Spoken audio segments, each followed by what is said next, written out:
Thanks very much for that introduction, Dr. David. It's a great pleasure to be here in Brighton. I lived in Brighton many, many years ago, so it's always a bit of a homecoming, although I did come down about 3 or 4 times a year, but certainly not to an event like this. And I think this is one of the most unusual places that I've given this talk and other talks that we give up in Islington Museum. Normally it's schools, other museums, even older folks' homes and so forth, but this is quite special, so thanks for having me and thanks for the invite. Yeah, my name is Mark Aston. I am the curator, librarian, archivist, all sorts of things at Islington Museum. We're a very small community museum serving a very small London borough. I don't know if there's anyone here from Islington or... Brilliant. Oh, amongst friends, that's great. Or anyone that may work, live or play in Islington. But Joe Orton and Kenneth Halliwell, the English playwright Joe Orton, Kenneth Halliwell, I'm sure many of you, if not all of you, have heard of Joe Orton, has sort of ascended or transcended into sort of local folklore, if you like, and probably wider as well. So I'm going to tell you a little bit about the story behind the life and crimes of Kenneth Halliwell and Joe Orton, and a little bit more besides. So for those of you who may know a little bit, hopefully you'll learn a bit more, and those who don't know, it's quite an amazing story. Okay, let's get started. Now, I know some of you over there in the far corner perhaps can't read that, so I'll read it out for you if that's okay. And it just sets the scene really, and saves me a lot of time through the talk. In 1962, aspiring writer Joe Orton and his partner, lover and mentor, Kenneth Halliwell, were each sentenced to 6 months imprisonment for malicious damage to Islington Public Library books and other related offences. They were found guilty of theft and defacing library book covers by adding alternative images from other sources or inserting new text and narrative. In the process, Halliwell and Orton produced guerrilla artwork, motivated by what they believed to be endless shelves of rubbish that they found in public libraries. That was a bit mean, that one, I think. But anyway, the collage work in Islington had begun after Halliwell and Orton moved to the area in 1959, so 50 odd years ago. The couple also removed illustrations from library art books to wallpaper their bedsits flat at 25 Knoll Road. In fact, that's become quite commonplace. I mean, all around here we've got collage, if you like, in the form of old posters and things. So they were really quite groundbreaking then. Anyway, the now infamous doctored book covers and other collage works formed the Kenneth Halliwell and Joe Orton collection, held at Islington Local History Centre. And this is their sort of bittersweet story. But before we start, let's meet Joe Orton.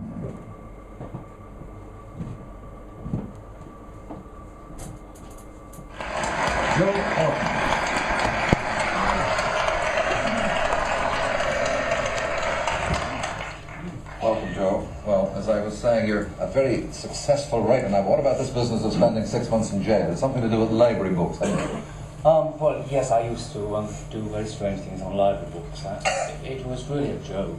I used to take lots of books out of the library, and I used to smuggle them out in a satchel, and then I used to sort of paste a picture over the picture of the author, so that when it would say, I remember one of them was by Lady Lewisham, I think, and a book on etiquette, actually. And it showed a picture of Lady Lewisham or something in her garden, and I painted a picture of, or pasted a picture of a great nude woman cut from a nude book. So it said Lady Lewisham, and people must have been very surprised. What was the motive? Why did you do it? Oh, it's just a joke. I mean, also I didn't like libraries anyway. I mean, I thought they spent far too much public money on rubbish. I didn't like the books. I mean, I don't think people need books on etiquette anyway. So this was a kind of protest of the kind of books in the library? Oh, yes, really was. Do you have any regrets now for having done this? No regrets at all, no. I had a marvellous time in prison, So prison didn't cure your protest streak then? No, not at all. I mean, it just meant that instead of annoying a few old ladies, you see, that opened the book, I now annoy hundreds of old ladies. By writing? By writing plays. I like to think there's some kid now going into libraries, getting your play, Luke, and pasting a picture of Lady Lewisham. Oh, I don't know. We get 6 months for doing it, you know. So why did you get 6 months for just the citizen thing? Well, I didn't do it just on one book, I did it on hundreds. Indeed you did. I'm sure one or two of you noticed that Bernard Braden there, with a cigarette in hand, as was commonplace, drinks and cigarettes on a chat show. And that was the Hungarian actress Eva Gabor, also had a sister called Zaza Gabor. Just before we go on, I just wanted to just read a little piece from the Joe Orton Diaries, the very night that this broadcast took place on the 23rd of April 1967. I've truncated it slightly, but it's quite hilarious. So the 23rd of April 1967, dreary day, Kenneth in an ugly mood, moaning. I said, "You look like a zombie." He replied heavily, "So I should, I lead the life of a zombie." At 7 o'clock, a large car drew up outside the house, and I was taken to the ABC studios at Teddington. I got to the studio at 7:45, then I found a commissionaire who directed me to a studio lounge. Hungarian actress Eva Gabor was already nosing through her second gin. She was whisked away to a makeup room and reappeared later, not only painted a hectic beige, but dolled up in about 50 yards of satin. The show seemed to go okay. Afterwards I talked a bit, and then at 10:30 I went home. I made a cup of tea and we watched the programme. I looked very good and came over yapping. I had a dreamy look about me, barbiturates. They photographed everyone to look as pretty as possible, and having no competition, I won. So this was very much Joe at the height of his success, and obviously the future promised a lot more as well. He was a acclaimed playwright, and very much, according to himself, sitting pretty, but it wasn't always like that. Kenneth Halliwell and Joe Orton came from two pretty much different backgrounds. Kenneth Halliwell the older, born in 1926 on Merseyside, came from a sort of middle class family. He went to grammar school and was well educated. During the war, 1944, when 18, he was conscripted as a Bevan boy down the mines, which wasn't very pleasant. He didn't last very long. He ran away to Scotland, where I think he joined a drama or a theatre. Joe Orton, 7 years his younger, was born in 1933, 1st of January, in Leicester. He had very much a working class sort of upbringing. His father, Bill, was a gardener for the council, and his mother was a machinist, but they wanted the best for him. But come post-war Leicester, it was a pretty dreary place, as was most of Britain, and the only escape that Joe, as a young man, could find was through acting and through theatre. And here we see a few pictures there that Kenneth Halliwell, 1942, so he would be aged sort of 16. Quite a good-looking young chap, head full of hair. Joe Orton, 1959. This was taken for sort of a studio shot for an amateur dramatics theatre company he worked for called the Vaughan Players. And over on the far right-hand side, you see a little clip from the Vaughan Players there, Agamemnon, with Joe Orton at the front. In 1951, Joe Orton won a scholarship to RADA in London, and so did Kenneth Halliwell. Well, he joined RADA, but he paid to go on an acting class there, and this is where they first met. And that little inset picture there shows a very young Joe Orton again, aged 18, looking a bit like a sort of young Dirk Bogart. I think that was the look he was going for there. But anyway, they got together within a month of going to RADA, and very soon they moved in together. Initially they moved into a flat in West Hampstead, in West End Lane, for a couple of years, and then, still keeping the flat, in a couple of years they their apprenticeship at RADA, then they went on the road, rep companies and production and that sort of thing, but they kept the flat going. And in 1959 they decided to move to Islington. This was probably on Kenneth Halliwell's part, because he had managed to get a bit of money together from a bequest to buy a small flat in Islington. And the infamous sort of Knoll Road flat is where they moved to. Now in 1959, 1950s and 60s Islington, it was a bit of a forgotten part of North London. It was suffering post-war sort of depression, like many places were. It had seen better days. It was a little bit seedy. It was plenty of elegant houses, but gone to seed a little bit. And here we see a picture of Knoll Road looking far more resplendent in 2016. But it really was it's a bit of a rundown area.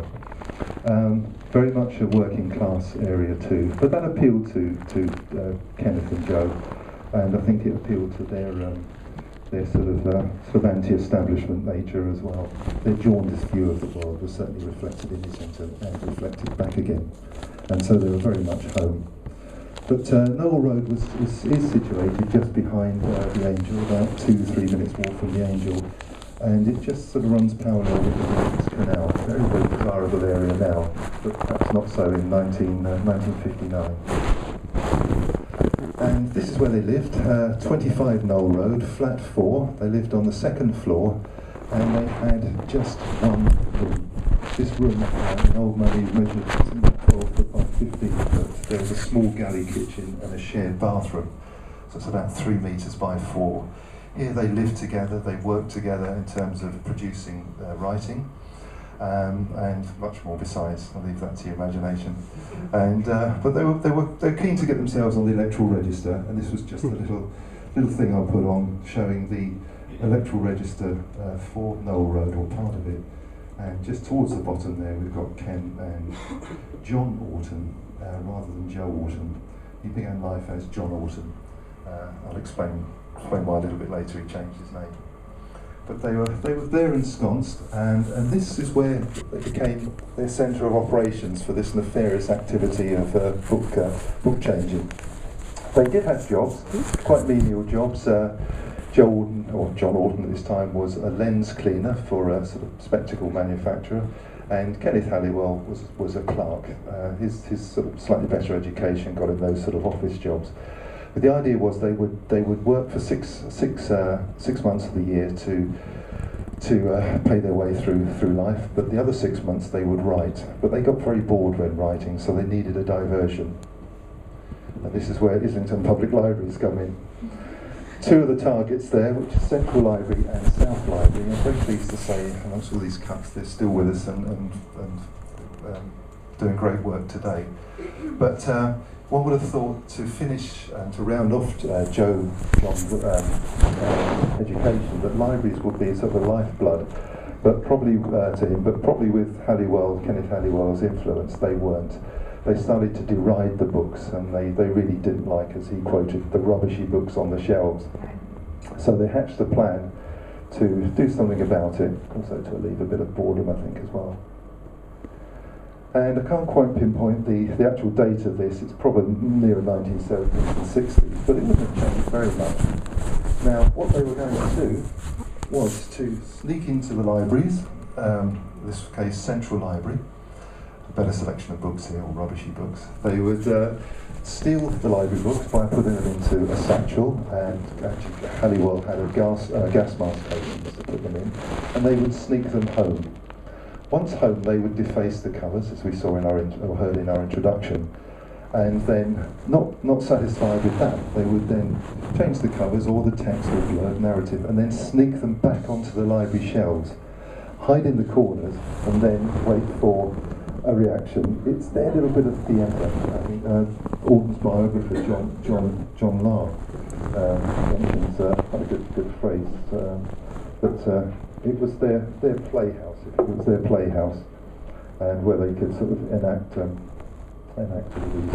weird scenarios with the books. And I think they really did enjoy some of the reactions, as we'll see some of the covers in a moment.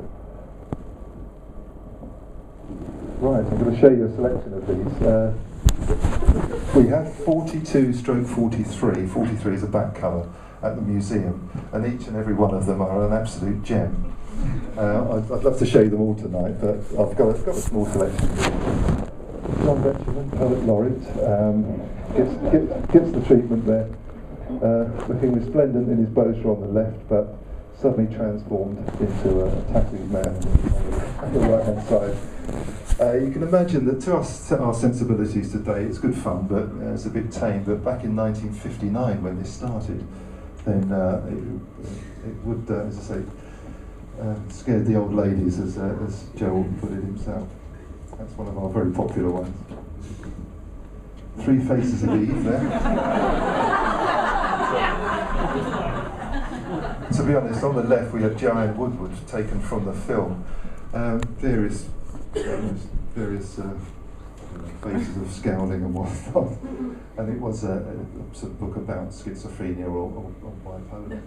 But the boys changed it slightly, a slightly macabre, couple of macabre pictures there. And that demonic looking cat at the bottom, another favourite. Just imagine pulling that off the shelf. And John Osborne, the world of Paul Slicky. The keen-eyed amongst you might sort of, your eyes may, on the bottom right-hand corner, may veer towards the appendage that the budgie's been given. It's rather large budgie colour sort of stuck on there. But this is interesting for many reasons. It's a complete sort of about turn. Strange collage or defacement. But I mentioned that John became Joe. When Joe suddenly started sort of his writing commissions in 1963-64, his literary agent Peggy Ramsey said, "Oh no, John Orton isn't right. Anyway, people may mistake you with the already established John Osborne. We need something slightly different." So John became Joe from that time onwards. And the Queen's favourite? Wardlock Romance. Now, some of these books really did lend themselves to attack, if you like. They were very, very plain, quite austere covers. Nothing more than just the title on the front and the author's name and a plain coloured background, yellow in this case. But they decided to go for a couple of wrestlers, and goodness knows what on the left-hand back page there. But that's quite a popular one as well. But the Bard also got the treatment. So all these rubbishy books, I think we can probably all argue that whether we like Shakespeare or not, they're not rubbishy. But again, slight departure here. We feel that Joe Orton and Kenneth Halliwell collaborated on those sort of comedic ones, or probably more of a slant towards Joe Orton. But when it became a little bit more serious and the Bard was being attacked, this is where we think Kenneth Halliwell shone through. Very much sort of very thoughtful, complex, and someone obviously who put a lot of thought into it, sort of matching the contents of the book with the cover and vice versa, and also even colour coordinating. Here we see on the left-hand side the very plain Arden Methuen book cover, very austere, does the job, it tells you what it is, but how much better is the collage on the left-hand side, on the right-hand side. And they, as far as you know, they doctored not quite the whole Shakespeare canon, but we've got 16 of the covers, so pretty much, sadly not Romeo and Juliet, I'd love to have seen that one, but Othello and the various King Henry plays and so forth. And then Othello on the left-hand side. It'd be great actually if the publishers, if we could do a deal with the publishers to actually bring out the latest version with these there. Perhaps we should look into that. But this sort of slight diversion, this more complex thing, sets the scene for a little bit later on as well. Now, Knickers Must Fall. It wasn't just the pictures that they attacked, or the colours, changed the pictures, the words as well. And on the left-hand side we have some of the plays there. We've got Night Must Fall, The Corn is Green, The Light of Heart, very, very great plays I'm sure. But on the left-hand side, let's jazz it up a little bit. Up the front, up the back. Knickers Must Fall, and quite an irony there, we've got He Was Born Gay on the left, as Williams wrote, and He Was Born Grey, so slight change there. Mr. Winifred and Fuck by Monty as well. So, as you can imagine, the old ladies in Central Library or the Essex Road Library picking that up and being aghast, or being disappointed because what was on the cover wasn't on the inside. So you never know. Perhaps the most celebrated one, and David certainly and Joe highlighted it in their book, recent book, Betty's Knickers. We haven't got many examples, and keeping with the theme of knickers again, but we haven't got many examples of where they covered, changed the jacket blurb. But once again, these cheap editions, 5 shillings, 25 pence as it says there, these were great for covering. Just on the inside flap was completely plain. So you could open up the dust jacket, slip it into a typewriter, and then type it out there. I'm not sure I've got time to read all that, but it's on the internet. It's Clouds of Witness, Betty's Knickers. But it does say at the bottom, it is the only one in which the murder weapon is concealed, not for reasons of fear, but for the sake of decency. Read this behind closed doors and have a good shit while you're reading it. Which are great fun. Again, I'd love to know what the reactions were. The boys obviously got a great kick out of that. But we've only got one of 2 examples of that. The other is another Dorothy L. Sayers, obviously got the knickers treatment. That's called Gaudy Nights, and that's the only other one we have, sadly. I should add, we've got 40 odd, but many, as he said, they did hundreds, and they must have all been destroyed or stolen or something. But it wasn't just the book covers. The wallpaper I mentioned earlier was very much a part of their everyday life. In fact, you couldn't avoid it. It's been described a couple of things there. Noise for the eyes. This was Kenneth Branagh, the actor, who was a friend of Joel and Kenneth Halliwell. He said when he first saw the flat, imagine it's only 12 by 15, it was just noise for the eyes. He didn't know where to look. It was a complete headache. Whereas Mosaic of the Mind, this was coined by John Lahr, the biographer of Orton, who said that the walls were a mosaic of Kenneth Halliwell's mind. This very classical sort of look there, and very famous too. However, this went on. This sealing and covering and cutting and returning went on for 3 years, and the libraries obviously were growing sort of impatient with these two guys or whoever was doing it, but they narrowed it down to these 2. The ears and eyes of the librarians and the local police force were everywhere. So they needed forensic evidence though. How were they going to get that? Well, stepped forward Sidney Porritt. Sidney Porritt was Islington's chief legal clerk, head of their legal department.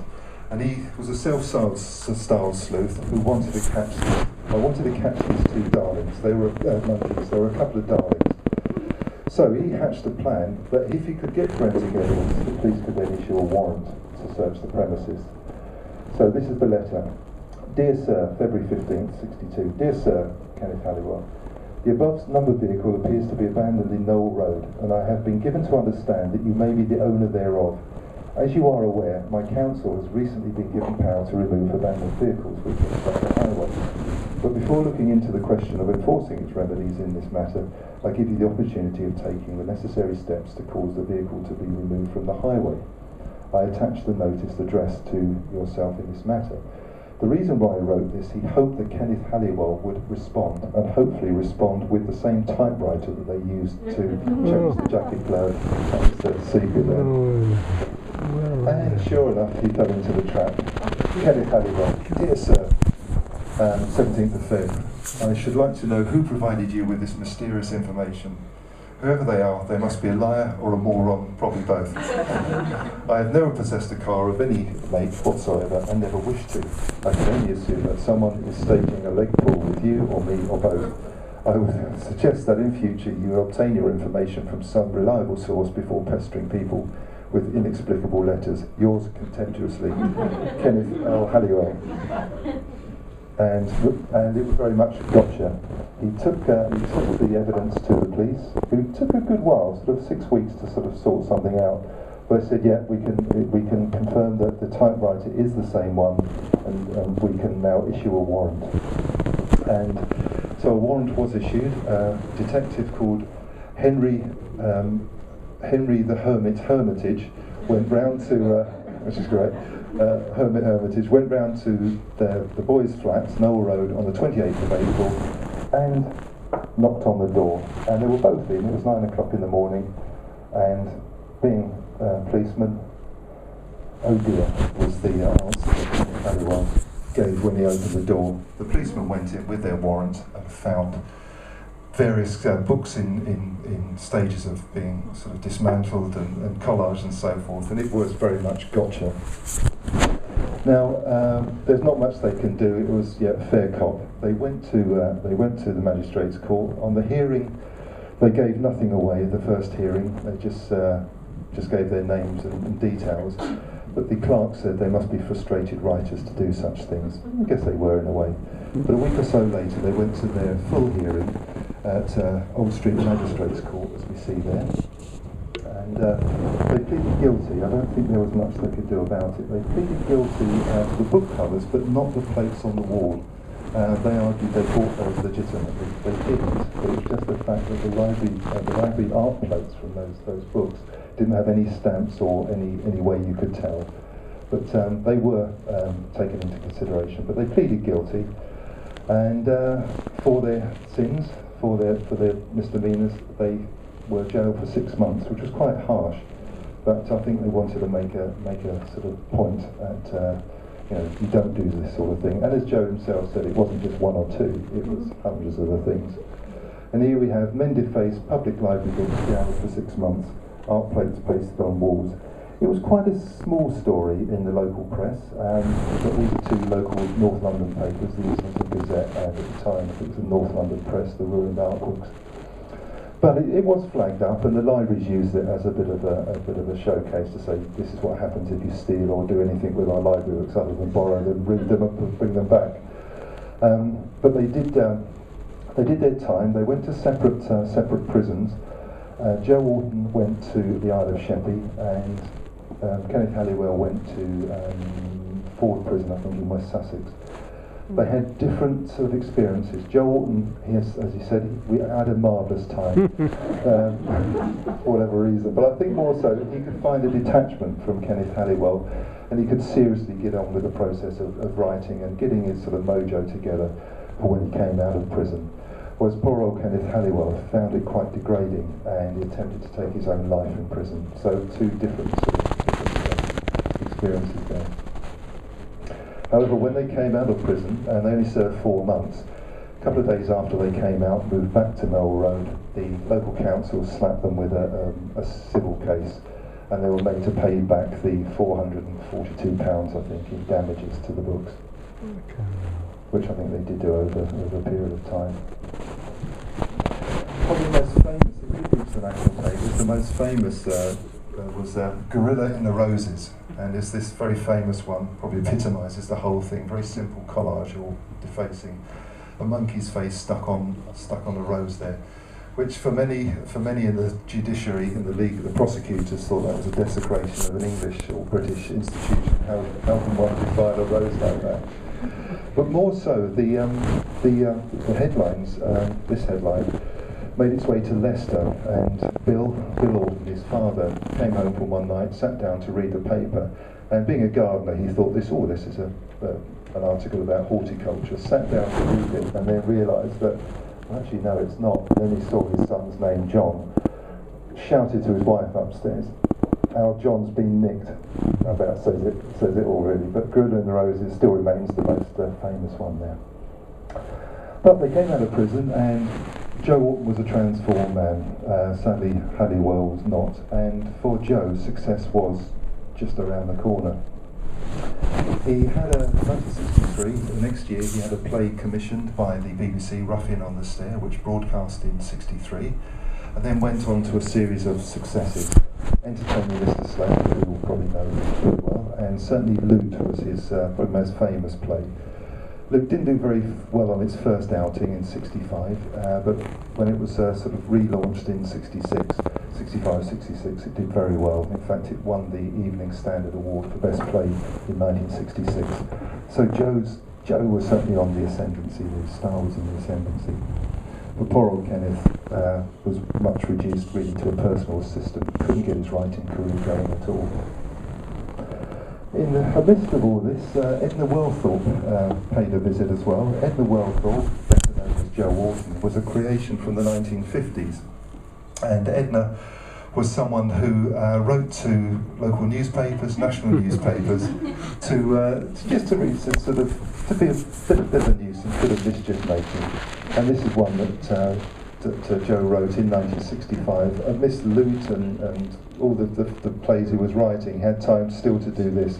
And this was a letter, which I won't read out because I know we're probably running out of time, but this was complaining about the lack of filling in a tin of fruit.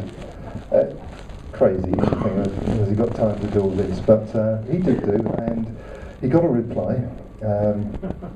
He got a reply complaining about the contents of this thing, and also a 10 shilling voucher against the next purchase. But it kept his typing in, I guess. But it was also to use Edna and other pseudonyms to write to the Times complaining of his own plays, how disgusting they were. People should put them on. 3 pseudonyms that I know. When Entertaining Mr. Sloane came out, he wrote saying, how dare the British authorities allow such rubbish to be put on. And of course he would get a reply, and a lot of supporters out there, so he created his own publicity as well. Great fun too. That one. Well, as for Kenneth Halliwell, he had to resort back to collage. He needed a diversion, Joe needed a diversion. Peggy Ramsey, the literary agent, said, look, let's find something for Kenneth to do. The writing was going nowhere, so let's have a look at collage. And this kicked off with this collage here. This was a screen produced in 1966, which was commissioned and given to Peggy Ramsey, and it kept Kenneth Halliwell sort of out of trouble, if you like. I'm pleased to say this has just come to light, and it was in auction a couple of weeks ago, about 5 weeks on this very night ago, and Islington Museum, myself, managed to buy it for the museum. It's been in private hands ever since Peggy Ramsey got it, so we're very pleased to have that.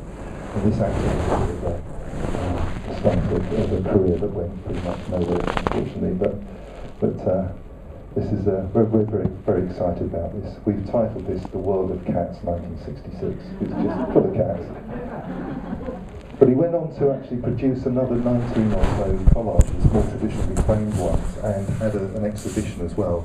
This is one we have again. It's about 1 metre by 1 metre, give or take. This is something we've got in the museum as well, and it shows a lot of thought there. It harks back to those Shakespearean collages that we did. But of the exhibition in the wrong end of King's Road, as he put it, it was dismal. There were very few people.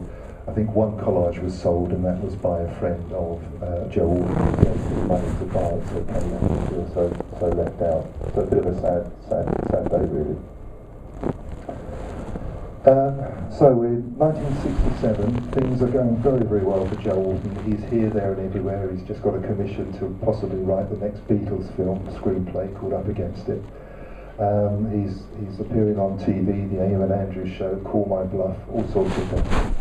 The poor old Kenneth there is despondent. He's becoming more than just a personal assistant. He's still basically a house husband. His career is going nowhere. He's feeling bitter. He's very jealous of Joe Orton. Joe Orton has very many relationships outside of their own relationship. He's jealous of that. This time he's no great looks. He's lost all his hair. He resorted to wearing a wig and sunglasses most of the time he went out, or his trusty beret.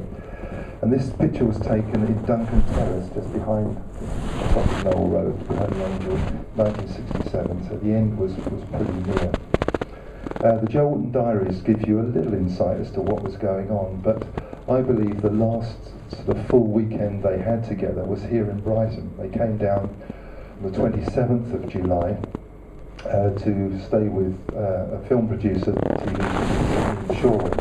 They had many sort of forays into Brighton. And I think Joe Orton had one or two encounters as well. One just off the old Steen here, which he talks about in the diary. But this was the last sort of time they were really together. When they got home, Joe said, I'm going up to Leicester, and off the spur of the moment, do you want to come with me? In fact, just to read that one liner, because it's quite sort of poignant. This was the last sort of entry in the diary of Joe Orton, dated the 1st the 1st of August. Sorry about that. Said goodbye to Kenneth this morning. He seemed odd. On the spur of the moment, I asked if he wanted to come home to Leicester with me. He looked surprised and said no. Joe went to Leicester. Ken stayed at home. But in the meantime, Ken also went down to where Lute was playing, down in the West End, and to have a word and see some of his actor friends. And they noticed something was very amiss. He was very down, very despondent, moaning about Joe, and admitted that he'd just been to see the Samaritans, both on the phone and also in person. And he was lining up a doctor's, a psychiatrist appointment. However, on the night of the 9th of August, possibly the inevitable happened, and what I've called the final acts that turned down. The early hours of Wednesday the 9th of August, obviously it all got too much for Kenneth Halliwell. And around about 2 o'clock in the morning, whilst Joe was asleep, he took a hammer and basically hit him 9 times about the head. Of course, he died from those injuries, and very shortly afterwards, Ken took his own life with an overdose of barbiturates sleeping tablets. They were found at 11 o'clock or so the next morning, 11:40 the next morning, by a chauffeur who had come to pick up Joe to take him to Twickenham Studios to talk about the Up Against It play. But of course, he was never to make that. Well, when the police broke the doors down, they saw a sort of scene of carnage there. Great shame. Everything to live for, Joe Orton. Kenneth Halliwell, pretty much nothing to live for. You know, very much the mentor and the apprentice, the master and apprentice. The apprentice has now become far more than the master could handle, and it was a great shame. But Joe Orton there, found dead in flat. £100,000 loot author found dead. This time it really did make the headlines. As in life, they were very much together, loving and loathing each other. But when they were finally cremated, Joe had quite an extravagant cremation at Golders Green Crematorium in North London. And poor old Ken, the day before, 4 people, 3 of his family, and Peggy Ramsey turned up at his cremation. However, in life as in death, they were together in the end. They had their ashes mixed. The families agreed to that. They were mixed and scattered in the Garden of Remembrance at Golders Green, so they were together in death there. But the legacy, I guess, does live on. He has Joe Orton's wonderful plays, very much short-lived, but I'm sure many of you have been to see plays or seen some of the TV or film adaptations. His legacy will live on. What could have been, who knows what he would have gone on to write. The other legacy there with Kenneth Halliwell, just coming out now. Yes, he was reduced to a personal assistant, but we feel that his collage works are now worth something. And when collage was pretty much in its infancy in Britain, he could be argued as one of the sort of 4 founders to push it forward. Perhaps we're looking a little bit too much into that, but I'd like to think that. Bear in mind Sergeant Pepper with Peter Blake's collage, Kenneth Halliwell, slightly darker, more macabre, but still collage. And of course there we have the legacy of the book covers, and we'd like to think that in some small way Islington Council, although they prosecuted, were a catalyst, if you like, in launching one of Britain's sort of best known and albeit short-lived writers. And that's the end of the story, so I shall run over a little bit, I'm afraid, there. But there's plenty of Joe Orton stuff online. You can visit our websites, Islington Museum. We've got a full catalogue, which you can go through via the museum. The Joe Orton Archive at the University of Leicester is very, very good as well. They've got a full catalogue. And Joe Orton Online is a very, very good website too.